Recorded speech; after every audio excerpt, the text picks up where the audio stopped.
Dan the Dan season 2 episode number 5। पिछले episode में हमने देखा था कि इविल आई को किसी तरह टारो के अंदर सील कर दिया गया है। तो चलिए देखते हैं कि आखिर वो इविल आई को कैसे काबू में रखते हैं। वो गॉड से प्रार्थना करते हैं और जीजी के अंदर से भूत को भगाने की कोशिश करते हैं और चेक करने पर उन्हें पता लगता है कि अभी भी इविल आई वहीं पर है। और फिर वो फिर से प्रार्थना करने की कोशिश करते हैं, लेकिन कितनी भी कोशिश करने के बाद इविल आई को घंटा कुछ फर्क नहीं पड़ता। और फिर अगले दिन वो सभी मिलकर खाना खाने लगते हैं। तब आयरा भी वहाँ पर आ चुकी थी। वो चिल्लाकर कहती है, आखिर तुम लोग मुझे अपने साथ क्यों नहीं ले गए, और मैं तो इस टीम की लीडर हूँ ना। और फिर मोमो उसे जवाब देने की कोशिश करती है। आयरा कापा से कहती है, आखिर तुम यहाँ क्या कर रहे हो, मैंने तुमसे कहा था ना कि हमारी पृथ्वी छोड़कर चले जाओ। कापा कहता है, दरअसल तुमने जो गाय हमें दी थी हम उसका दूध नहीं निकाल पाए, क्योंकि हमारे पूरे प्लेनेट पर पानी जैसा पदार्थ है और वो हमें ऑक्सीजन हमारे लंग्स तक पहुँचाता है, और वहाँ पानी होने की वजह से हम ठीक से दूध नहीं निकाल पा रहे थे। चिकिचिता को हमेशा दूध की जरूरत पड़ती है, इसीलिए हम पृथ्वी पर आ गए। अब ये बात सुनकर आयरा रोने लगती है और वो चिकिचिता को गले लगाकर कहती है, तुम जब तक चाहो यहाँ रह सकते हो। दूसरी तरफ सीको और मांजिरो आपस में बात कर रहे थे कि वो इविल आई को जीजी के अंदर से कैसे बाहर निकाल सके। मांजिरो कहता है, अगर हमने हाईएस्ट परफॉर्मेंस किया तो क्या एक्सेसिज्म काम करेगा। हम तो इविल आई को खत्म करना चाहते हैं, लेकिन जीजी की स्पिरिचुअल पावर बहुत स्ट्रॉन्ग है, तो मुझे नहीं लगता कि हम उन दोनों को अलग कर पाएंगे। अगर हम ऐसा करने में कामयाब भी हो गए तो शायद इसमें जीजी के जान को खतरा हो सकता है। दूसरी तरफ तारो खाना खाने की कोशिश करता है और खाना गर्म होने के कारण वो नीचे गिर जाता है। और फिर अचानक जीजी को होश आ जाता है और वो मोमो से बात करने की कोशिश करता है। तब सीको कहती है, जरा रुक जाओ, इविल स्पिरिट आवाज का इस्तेमाल करके तुम्हें धोखा दे सकती है, तो हमेशा तैयार रहो। और फिर मास्क खोलने के बाद हम देखते हैं जीजी को, और फिर वो मोमो को देखकर रोने लगता है और कहता है, मोमो वो कारुन, शुक्र है तुम दोनों ठीक हो, और देखो आंटी भी यहीं पर है, मुझे तो लगा कि मैंने तुम दोनों को खो दिया। सीको कहती है, मुझे लगता है कि ये हमारा असली जीजी है, मुझे जरा ठंडा पानी देना। और फिर वो ठंडा पानी जीजी के ऊपर डालती है, जिससे इविल आई वापस आ जाता है और अपनी पावर से सबको काबू करने की कोशिश करने लगता है। तब सीको गर्म पानी उसके ऊपर डाल देती है, जिससे जीजी नॉर्मल हो जाता है, जिससे ये पता चलता है ठंडा पानी डालने से इविल आई वापस आ जाएगा, और अगर गर्म पानी डालेंगे तो जीजी पहले की तरह नॉर्मल हो जाएगा। अब तारो इनके पचड़े में पड़कर बहुत पछता रहा था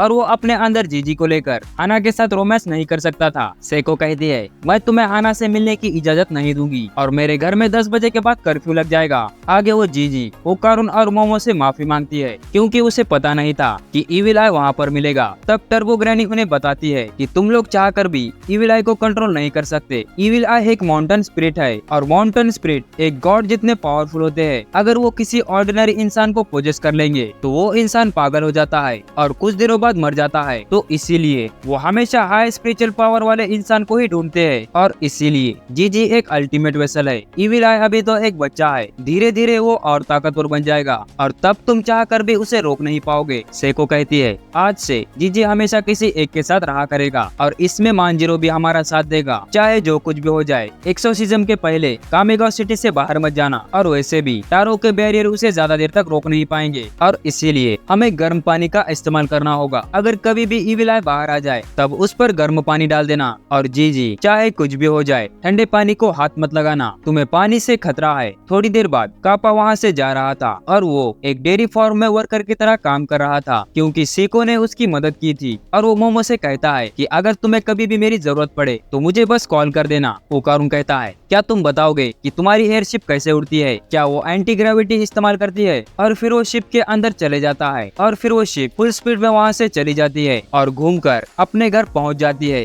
हालांकि उसका घर सीको के घर के पास में ही था, पर फिर भी वो साले बहुत आलसी थे। अब अगले दिन ये सभी मिलकर जीजी के पेरेंट्स से मिलने के लिए हॉस्पिटल जा रहे थे। ओकारुन और मोमो पीछे के सीट पर बैठे हुए थे। मोमो ओकारुन के हाथ को छूने की कोशिश करती है, और ओकारुन अपना हाथ हटा लेता है। मोमो कहती है, कोई बात नहीं, तुम यहाँ अपना हाथ रख सकते हो। और फिर मोमो धीरे धीरे ओकारुन के हाथ को सहलाने लगती है। ओकारुन कहता है, मोमो आखिर तुम ये कौन सा खेल खेल रही हो, जो भी हो मुझे इसके रूल्स पता नहीं। बेचारा ओकारुन कितना मासूम है यार। दूसरी तरफ जीजी तारो के बॉडी में बहुत अनकंफर्टेबल महसूस कर पा रहा था, क्योंकि तारो जीजी के साथ अजीब हरकतें करने लगता है। मोमो कहती है, अगर हम जीजी के पेरेंट्स से मिलने जा रहे हैं तो हमें शायद फूल ले जाना चाहिए। और फिर जीजी अपने मॉम डैड के पास पहुंच जाता है और उन्हें गले लगाकर रोने लगता है। मोमो, ओकारुन और तारो उन्हें दूर से देख रहे थे। मोमो तारो से कहती है, कम ऑन तारो, उन्हें गले लगाओ। तारो कहता है, मैं अपनी बॉडी कैसे हिलाऊंगा जबकि मेरा सर तो यहाँ पर है। दूसरी तरफ न्यूज में वोल्केनो के बारे में खबर चल रही थी और कीटो फैमिली के 9 मेंबर को अरेस्ट कर लिया गया था और उन पर मर्डर और किडनैपिंग जैसा चार्ज लगाए गए हैं, जबकि वो बुढ़िया ना कि कीटो अभी भी फरार है और पुलिस उसे हर तरफ ढूंढ रही है। तब हम उस बुढ़िया को देखते हैं, वो जंगल में पुलिस वालों से छुपकर भाग रही थी। वो कहती है, मैंने उसे बड़ा करने में 200 साल लगाए। तब उसका हाथ एक पेड़ में अटक जाता है और फिर वो गुस्से में आकर उस पेड़ को ही उखाड़ कर फेंक देती है और फिर वो अपने चेहरे पे से मांस निकालने लगती है और कहती है, मोमो तुमने ये अच्छा नहीं किया, मैं तुम्हें छोड़ूंगी नहीं। और तब हम देखते हैं उसका असली चेहरा। दरअसल वो एक एलियन है और वो सबटेरियन स्पीशीज से बिलोंग करते हैं। दूसरी तरफ मोमो और ओकारुन स्कूल जा रहे थे। ओकारुन जीजी के बारे में पूछने लगता है। मोमो कहती है, इविल आई उन बैरियर को कमजोर करने की कोशिश कर रहा है और वो एक्सोसिज्म कोई नॉर्मल नहीं लग रहा। और क्या तुम हायाशी परफॉर्मेंस फेस्टिवल के बारे में जानते हो? वो इविल आई को एंटरटेन करना चाहते हैं ताकि उसे बाहर निकलना आसान हो जाए, लेकिन हायाशी को परफॉर्म करने वाले लोग ही नहीं मिल पा रहे। ओकारुन कहता है,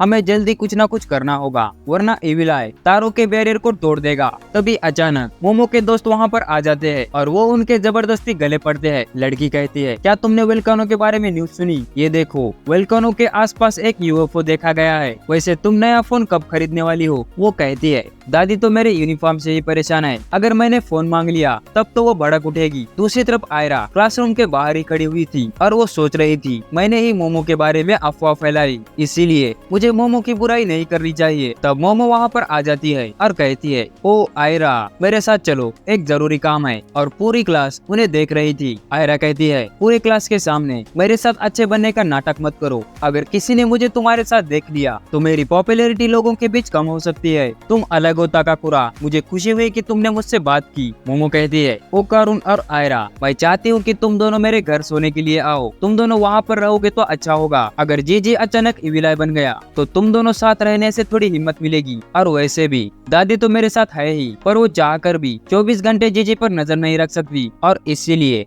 मैं चाहती हूँ कि तुम दोनों हमारा साथ दो। और फिर वो दोनों मोमो के साथ जाने के लिए तैयार हो जाते हैं। मोमो आयरा से कहती है, अगर मेरी वजह से तुम्हें तुम्हारे दोस्तों से अनबन हो गई तो तुम्हें मेरे साथ रहने की कोई जरूरत नहीं। आयरा कहती है, वैसे तुम्हारी इसमें कोई गलती नहीं, सारी गलती मेरी ही है। दूसरी तरफ इविल आई तारो के बैरियर पर काबू पा चुका था। सेको कहती है, तारो अब तुम जीजी को आजाद कर दो। और फिर वो उसे आजाद कर देता है। सेको कहती है, जीजी अब कोई बैरियर नहीं बचा तो तुम्हें और ज्यादा ख्याल रखना होगा और याद रहे हमेशा गर्म पानी से हाथ धोते रहना। थोड़ी देर बाद मोमो और ओकारुन वहाँ पर आ जाते हैं, जिसे देखकर जीजी बहुत खुश हो जाता है। और फिर आयरा भी वहाँ पर आ जाती है। सीको उन सभी को गर्म पानी देती है और कहती है, अगर जीजी ट्रांसफॉर्म करने लगे तब उस पर गर्म पानी डाल देना। दूसरी तरफ तारो बहुत थक चुका था और वो वहाँ से जाने लगता है। थोड़ी देर बाद वो सभी खाना खाने के लिए बैठते हैं। सेको ओकारुन से सोया सॉस देने के लिए कहती है। तब ओकारुन वो सॉस पास करता है। तब सॉस का एक छींटा जीजी के हाथ पर गिर जाता है और फिर वो अचानक इविल आई में ट्रांसफॉर्म हो जाता है और पूरे घर को ही तबाह कर देता है। और फिर इसी के साथ ये एपिसोड यहीं खत्म हो जाता है। उम्मीद है आपको ये एपिसोड पसंद आया होगा। पसंद आए तो वीडियो को लाइक कीजिए, नए हो तो हमारे इस चैनल को सब्सक्राइब कीजिए। मिलते हैं जल्दी